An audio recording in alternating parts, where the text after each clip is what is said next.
a gente vai aproveitar a presença da Clarissa Oliveira aqui hoje nos estúdios em São Paulo da Rádio Bandeirantes, Clarissa, porque o que não faltou foi treta em Brasília nessa semana. Até na sexta-feira me arranjaram uma treta, que a gente sabe que não é uma história que é de agora, mas que vai ganhando novos capítulos. Ministro Paulo Guedes com o ministro do Desenvolvimento Regional, Rogério Marinho. Clarissa, conta essa treta para o nosso ouvinte.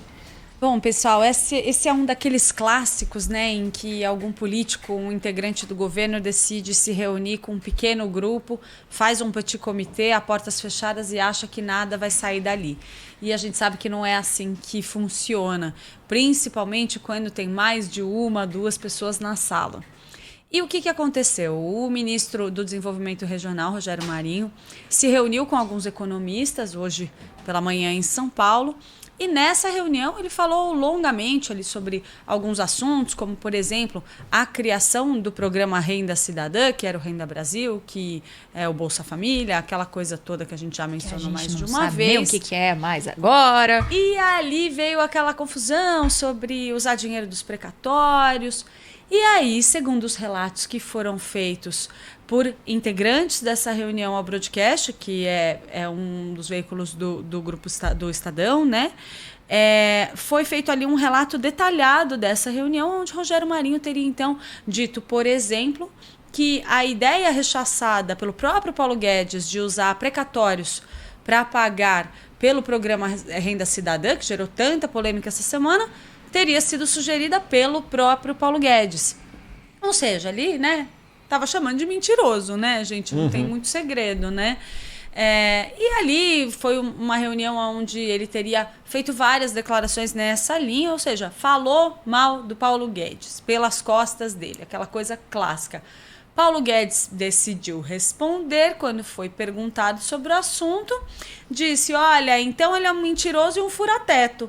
E aí começou. Só que, mais uma vez, como a gente já viu antes, gente, nenhuma briga dessa vem a público e acontece dessa forma, sem que já tenha muita briga rolando antes disso, né? E te chamou atenção porque foi debate pronto, né, Clarissa? Porque o ministro Paulo Guedes deu essas declarações na chegada ali na porta do Ministério da Economia, perguntado pelos jornalistas que estavam ali, meio sem saber o que estava acontecendo, e já deu pontapé, bateu... Podia ter escolhido não falar e entrar, exato, né? Mas não, gente, quis vamos dar informar, resposta. exatamente. Ministro aí não fala à toa, né, vocês, Clarissa? Eu não acredito mais nunca que o Paulo Guedes não sabia dessa informação quando ele chegou no Ministério da Economia. Exatamente. E eu vou dar para vocês o bastidor do porquê. Uhum. Esse serviço de notícias que publicou essa informação originalmente é um serviço de notícias por assinatura. E ele é amplamente difundido no mercado financeiro. E o próprio ministro Paulo Guedes acompanha esse noticiário. E é uma ferramenta fechada, onde a notícia só vai a público, só começa a repercutir para geral quando já está no ar ali, faz tempo. E eu sei que o ministro Paulo Guedes é um dos principais leitores ali, já acompanha de perto, então não tenham dúvidas de que ele sabia muito bem do que ele estava falando quando ele chegou, falou preparado e de caso pensado. O que nos lembra muito a treta entre Paulo Guedes e Rodrigo Maia, que também teve novos capítulos nesta semana, me parece que é uma coisa bem parecida. O que tem por trás dessa disputa toda? Uma disputa de poder e de ego dentro do governo Bolsonaro. Rogério Marinho e sempre foi tido como um dos potenciais substitutos de Paulo Guedes, caso o ministro da Economia deixe o governo. E os dois têm visões diferentes a respeito de vários assuntos polêmicos. O ministro Rogério Marinho, por exemplo, é favorável a que se busque ferramentas para assegurar recurso para investimentos em infraestrutura, investimentos em grandes obras. É um ponto muito forte da atuação dele como ministro. Isso até garantiu a ele a indicação como ministro do Desenvolvimento Regional. Ele também já foi cotado, por exemplo, para assumir o comando da Casa Civil antes de Braga Neto assumir. Então, é um quadro forte e os dois não se dão muito bem nos bastidores, não. É muita divergência. E Rogério Marinho tem uma ampla bagagem de deputado, foi relator da reforma trabalhista, é um nome antigo do Congresso Nacional, que tem uma boa relação ainda com esses nomes do Congresso Nacional, que poderia facilitar na articulação. Então, eu achei interessante também a expressão usada, porque o ministro Paulo Guedes deu uma dica, né? Fura-teto. Porque a discussão do momento é, e aí? Como que a gente vai fazer nascer esse tal desse renda cidadã, renda Brasil, seja qual lá for o nome que o governo resolver utilizar no final de tudo isso? O próprio ministro Paulo Guedes foi lá, na braveza dele, disse que não vai usar precatório. Logo depois que o próprio governo tinha anunciado essa como a grande medida que vai salvar esse novo programa que vai substituir o Bolsa Família. Aí o ministro Paulo Guedes foi lá e já deu o recado, não vamos usar precatório. A alternativa seria furar o teto ou ir pela linha da criação de um novo imposto, que é o que o ministro Paulo Guedes vem defendendo há meses e meses e meses e que não encontra espaço ainda no Congresso Nacional, né, Clarissa? Me parece uma indireta ali de um raciocínio que ele quis colocar para cima do Rogério Marinho. Olha, a ideia dele é de furar o teto. Eu não quero furar o teto não, viu? Será que é por aí?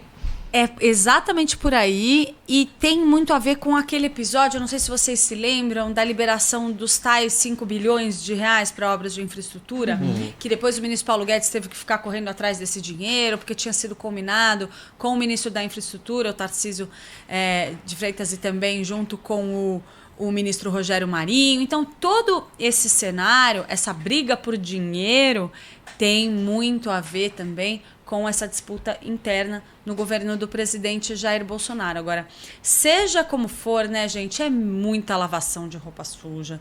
Ninguém no Brasil precisa ver as decisões, a tomada de decisões parar por causa de lavação de roupa suja, seja entre o Ministério da Economia e o Congresso Nacional, ou entre o Ministério da Economia e o do Desenvolvimento Regional. Então, tá faltando ali talvez alguém para colocar ordem na casa. Como né, o Fábio Faria, gente? Cadê o Fábio Faria na Mas, história? Clarissa, como que fica então a situação desses dois expoentes econômicos do governo federal? Um que é tido como o posto Ipiranga do governo, o intocável, o cara que dá sustentação imoral do governo para o mercado, sempre foi tratado dessa forma. O Rogério Marinho, que tem o reconhecimento do próprio governo pela atuação que ele teve, inclusive nas negociações da reforma da Previdência, já tinha sido assim na reforma trabalhista lá atrás. Como é que fica a relação entre esses dois pilares que são importantes e são tão dissonantes dentro do governo, hein?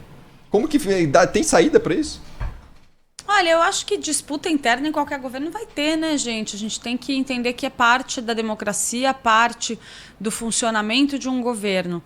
O fato de existir uma disputa e ter um problema ali nesse relacionamento não é a grande questão que precisa ser resolvida. A questão é quem está definindo os rumos, porque não adianta o ministro Rogério Marinho dar declarações, segundo esses relatos, na linha o Renda Cidadã vai sair de um jeito ou de outro.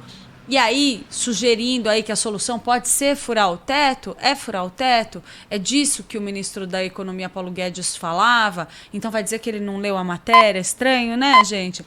Enfim, seja o que for, eu acho que é mais importante, em vez deles fazerem essa disputa publicamente, alguém chegar ali e falar, olha, gente, vamos organizar aqui, definir, tudo bem, você tem uma opinião, tudo bem, você tem outra.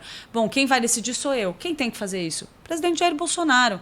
Cabe a ele dar o norte, cabe a ele dar a linha. Só que a gente tem observado muito vai e vem por parte do presidente. Vamos lembrar, pouquíssimo tempo atrás, ele foi a público, gravou um vídeo, publicou nas redes sociais dizendo ninguém mais vai falar de Renda Brasil no meu governo. E aí, dali a 3 semanas, ele relança o programa com um nome diferente. Mas é porque não era mudou Renda Cidadã. Nada, era o Renda Brasil, virar Renda Cidadã. Mudou tudo, só que não. Gente, uma coisa que ninguém percebeu, eu acho que ninguém percebeu. Vocês notaram que Renda Cidadã é o nome de um programa de renda mínima do governo de São Paulo? O Dória deve ter se divertido, né? Esse é um programa antigo, não é de agora, feito na Secretaria de Desenvolvimento Social, eu acho. E eu só lembrei porque do meu tempo de juventude, eu e o Cris Panvec, a gente esbarrava nos desses quando se falava sobre a renda básica de cidadania que o ex-senador, vereador Eduardo Suplicy, tanto falou no decorrer da carreira dele. Prefeitura de São Paulo, Clarissa. O programa Renda Cidadã é um programa de transferência de renda do governo. Do governo do Estado de São Paulo, tem como objetivo atender famílias em situação de pobreza com renda mensal familiar per capita de até meio salário mínimo nacional mediante ações complementares e transferência direta de renda com apoio financeiro, enfim, aí perdi o texto aqui. E aí eu Mas pergunto para vocês, quem será que escolheu o nome novo desse programa sem dar um Google antes? Ou seja, indicativos que vai mudar de nome de novo se for pela frente, né? Eu acho que agora não dá para mudar, Ou né? será que volta para Renda Brasil? A hora que eu vi, gente, eu realmente pensei, gente, não é possível que eles tenham escolhido o nome do governo do PSDB, porque é um nome de um programa social de renda mínima do governo do PSDB. Para mim parece piada pronta, mas enfim, eu acho que faltou um Google aí. Agora, o mais interessante é que estamos todos aguardando, então, qual vai ser a palavra final do governo sobre as formas de financiamento desse novo programa. E eu acho que não vem tão essa cedo. dúvida. E isso vai ditar um pouquinho também essa rixa aí entre Guedes e Marinho, porque estão, pelas falas públicas que tem, as interpretações que a gente está fazendo aqui, estão de lados opostos, né? Um quer emplacar o programa, seja da forma que for. O outro fala, não vamos furar o teto, podemos ir pela linha do imposto, mas não tem um apoio no Congresso Nacional. E aí? Isso, no final das contas, quando a gente tiver uma resposta, pode ser que dê para amarrar também esses outros pontos, né, Clarissa? Dessas discussões que acontecem ali na equipe do presidente Jair Bolsonaro. Um ponto que eu acho importante é que me parece que o ministro Rogério Marinho, nesse caso, meteu um pouco o bedelho onde ele não era chamado. Porque não me parece que definir as rendas, a receita, as fontes de receita que vão financiar o Renda Cidadã seja uma incumbência do ministério dele. Pode ser que ele esteja participando das discussões. Me parece que ele meteu o bedelho onde ele não é chamado. Então, talvez não exista essa disputa aí. O que eu acho que vai impactar muito na definição dessas fontes de dinheiro é o fato de que a gente está ingressando num período de campanha eleitoral. E os deputados e senadores deixaram muito claro que não querem colocar a digital em nenhuma medida polêmica, seja o uso de recursos do Fundeb, seja o uso de recursos dos precatórios, seja a criação de um novo imposto como a CPMF. Os parlamentares não estão dispostos a colocar a digital nisso, principalmente no meio de uma eleição municipal. Então, o que eu tenho ouvido nos bastidores, até comentei aqui ontem com o Cris, é que isso deve ficar ali para um pouquinho depois, ali mais perto do fim do ano, depois que a gente encerrar aí das urnas, ou seja, ali a partir de novembro, começo de dezembro. Agora, é muito em cima da hora, né, gente? Isso pode atrasar a liberação de recursos, pode impactar na vida de quem está esperando algum tipo de continuidade da política adotada no auxílio emergencial. Em cima da hora, porque o auxílio vai até dezembro. Depois, e aí? Aí depois acabou que mesmo. vem pela frente, né?